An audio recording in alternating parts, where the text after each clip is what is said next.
তুমি আমাকে মৃত্যু দিলে না কেন খোদা? তুমি আমাকে মৃত্যু দিলে না কেন খোদা?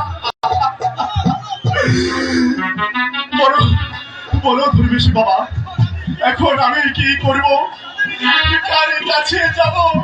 কে আমাকে সুলতান মাহমুদ বলে ডাকিবে?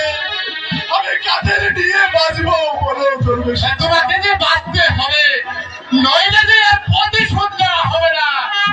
প্রতিশোধ? হ্যাঁ, প্রতিশোধ। বলো ধর্মেশ। যে শয়তান বাহাদুর শাহ তোমার পিতাকে খুন করেছে, তার জন্য তোমার স্ত্রী আত্মহত্যা করেছে, বলো। সেই শয়তান বাহাদুর শাহকে হত্যা করে নেবে তোমার পিতা হত্যার প্রতিশোধ। তোমার জন্য আমার স্ত্রী মরেছে, তুমি আমার বৃদ্ধ পিতাকে করেছ নির্মম ভাবে হত্যা। তাই তো আমি তোমাকে দুনিয়ার বুকে বাঁচিয়ে রাখবো না। এই দরবার খালি তোমার পক্ষে বসে দিয়ে আমি তাই করতে হবে মাহমুদ, নইলে যে আমার মা বোনের ইজ্জত নিয়ে করে থাকা যাবে না।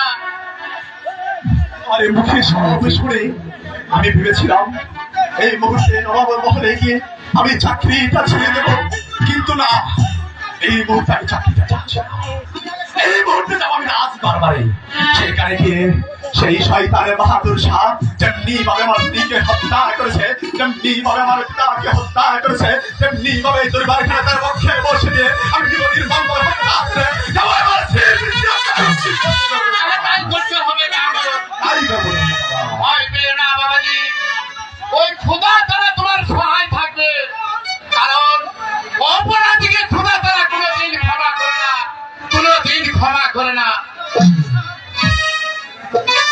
বাবা, আপনি আমাকে আশীর্বাদ করুন বেশি বাবা, আমি যেন আপনার আশীর্বাদ নিয়ে ছুটে যেতে পারি ওই রাজ দরবারে। সেখানে গিয়ে যেমনি ভাবে সে শয়তান আমার পিতাকে হত্যা করেছে, সে শয়তান আমার স্ত্রীকে হত্যা করেছে, তেমনি ভাবে আমার স্ত্রীকে হত্যা